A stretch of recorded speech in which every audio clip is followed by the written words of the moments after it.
Stocks of the day जान लेते हैं। Yatin, good morning, and I am assuming कि ग्लेनमार्क के साथ शुरुआत करेंगे। बिल्कुल, ग्लेनमार्क के साथ शुरुआत करेंगे और जो स्टॉक 2% गैप डाउन हुआ था, यहाँ आप 8% की तेजी देख रहे हैं। बहुत सिंपल रीजन है, कंपनी का जो गाइडेंस है FY25 का वो बहुत तगड़ा है। इनफैक्ट कंपनी एक्सपेक्ट कर रही है 14,000 करोड़ का सेल और उस पर 19% मार्जिन, यानी अगर आप रफली कैलकुलेट कर दे तो अपर एंड जो है गाइडेंस का, उस पर कंपनी लगभग 2660 करोड़ रुपए के आसपास का एबिटा करेगी, जो इस साल लगभग 1200 करोड़ रुपए के आसपास था। ऑब्वियसली कंपनी ने और एक चीज की है, ग्लेनमार्क लाइफ में जो हिस्सा बेचा है उसके बाद डेट इन्होंने कम कर दिया और नेट लेवल पे अब कैश पॉजिटिव हो चली है कंपनी, तो कहीं ना कहीं इंटरेस्ट कॉस्ट बेनिफिट भी आपको किक इन होता हुआ दिखाई पड़ेगा और शायद ये बाजार को पसंद आई है बात, जिसके बाद स्टॉक में अच्छा मोमेंटम देख रहे हैं। इसी तरीके से इरेडा बहुत ही शानदार गाइडेंस है। कंपनी का टारगेट है कि साल 2030 तक लगभग 3.5 लाख करोड़ की ऑर्डर बुक यानी जो लोन बुक है वो कर दें और कहीं ना कहीं ये 50% CAGR की ग्रोथ बाजार को पसंद आ रही है। सुबह 200 रुपए का लेवल छू के आया काउंटर और अभी लगभग 4% की तेजी यहाँ देखने को मिल रही है और FTSE का इंक्लूजन भी यहाँ देखने को मिल रहा है। और आखिर में एफिल, यहाँ भी अगर आप देखें तो काफी शानदार रिजल्ट्स रहे हैं। 500 करोड़ का रेवेन्यू जो पिछले क्वार्टर लगभग 490-95 करोड़ के आसपास का था। प्रॉफिट में भी अगर आप देखें तो अच्छी वृद्धि है, जिसके बाद शेयर में आप 5-7% का इनिशियल अपटिक देख रहे हैं। शुक्रिया यतिन, शुक्रिया stocks of the day screen पर रखने के लिए। 22978 ये निफ्टी का स्तर है। स्टॉक्स ऑफ द डे आपकी स्क्रीन पे हैं सारे के सारे, ग्लेनमार्क फार्मा, इरेडा और एफएल इंडिया।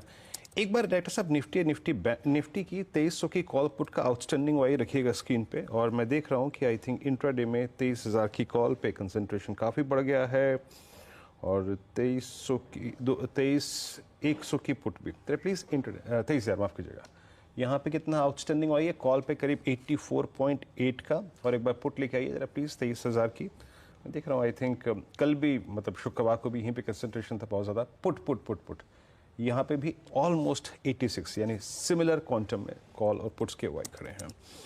बट इसमें कोई राय नहीं है कि index of the day it's Nifty bank day high पर। और अभी जो राजेश जी आपने ट्रेड पे किया था ना HDFC बैंक, सारी फोर्स यहीं पे अनुज। अब HDFC बैंक को देखिए 1532 मेरे ख्याल से सबसे स्ट्रॉन्ग, मतलब ये रोटेट कर रहा है टू निरमा के ऊपर पोस्ट जनवरी 18 के बाद, बिल्कुल, मतलब 24 के बाद। बिल्कुल। खैर देखिए, मैं तो 200 के केस में सिंपल देखता हूँ, आप एक्सपोनेंशियल देखते हैं, लेकिन आज उसके भी ऊपर आ गया। बट मुझे तो खैर सिग्नल मिल गया था। सुबह मैंने इसके ऊपर एक रील भी बनाई थी। HDFC बैंक की बात हो रही है अब इस समय। यहाँ पे ना बस इशू एक ही आएगा HDFC बैंक में। HDFC बैंक में बहुत लंबी एक टाइम कंसोलिडेशन हुआ है। इनफैक्ट वो चार्ट वापस रखेंगे एक बार जरा, वो टेक्निकल चार्ट जो था स्क्रीन पर, बहुत इंटरेस्टिंग चार्ट था वो, जो अभी आया था आपकी स्क्रीन पर। क्योंकि मैं बताता हूँ उस चार्ट में मुझे क्या इंटरेस्टिंग दिखा। एक बार वापस वो टेक्निकल चार्ट रख दीजिए, आएगा देखिए आपकी स्क्रीन पर। हाँ, अब मैं बताता हूँ इस चार्ट में मुझे क्या इंटरेस्टिंग दिख रहा है। हाँ, ये वाला चार्ट, ये देखिए, ये एक अगर आप इसका टॉप देखेंगे ना, एक बहुत बड़ा डबल टॉप नेगेट हो सकता है ये, अगर ये इसी तरीके से चलता रहा स्टॉक तो। इसको देखिए आप एक बार। इनफैक्ट हाँ, ये काफ़ी इंटरेस्टिंग है क्योंकि 3-6 महीने में कई बार ये उन लेवल्स तक गया है और वहाँ से फिर स्लिप हुआ है। वो लेवल मैं बता देता हूँ एग्जैक्टली कहाँ पर आएगा। 1550 पर, 1550 पर आएगा वो लेवल। 1550 अगर क्रॉस हुआ तो वो एक मेजर डबल टॉप को भी नेगेट करने की तैयारी हो रही है यहाँ पर। इंटरेस्टिंग हो सकता है ये। कोटक महिंद्रा बैंक, सारी फोर्स यहीं पर ही है। HDFC bank, sorry, Kotak Mahindra bank और HDFC दोनों ही चार्ट मैंने स्क्रीन पर लगा रखे हैं। 1720 और HDFC बैंक 1532।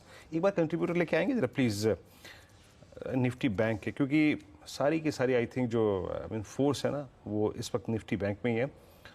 ये देखिए HDFC और कोटक, इंडसइंड बैंक, ICICI। आज क्लासिकल प्राइवेट बैंक्स डे है ना? बिल्कुल क्लासिकल। सिर्फ वही मेरे शीट डेरिवेटिव गेनर्स की जो है ना टिक बाय टिक चार्ट पे सिर्फ इससे अपीयर होती हुई। LNT थोड़ा सा बैकफुट पे है, बाकी सब जगह अगर आप देखें मोमेंटम मिसिंग है। मेरे स्क्रीन पे सारी पुट्स जो डे हाई पे ट्रेड कर रही हैं वो है थोड़े बहुत IT की, और LIC housing finance put at day high, LNT put at day high, SBI put at day high, ONGC put at day high. मतलब ये स्टॉक्स बैकफुट पे आके ट्रेड कर रहे हैं। मार्केट थोड़ा करेक्ट हो रहा है हाई लेवल से। LNT, Reliance, even for that matter ICICI bank भी, मतलब स्टॉक्स, रिलायंस करेक्ट हो रहा है काफ़ी अच्छा खासा। रिलायंस और LNT का कॉम्बिनेशन जो है वो करेक्ट हो रहा है। थोड़ा सा मार्केट निफ्टी को रेड में ले आया है, 2 पॉइंट नेगेटिव में भी आ गया है। देखते हैं बाय जोन में आता है या नहीं आता है। अगर आपने सुबह की रैली मिस कर दी थी तो देखते हैं अगर बाय जोन में मिलेगा या नहीं। चलिए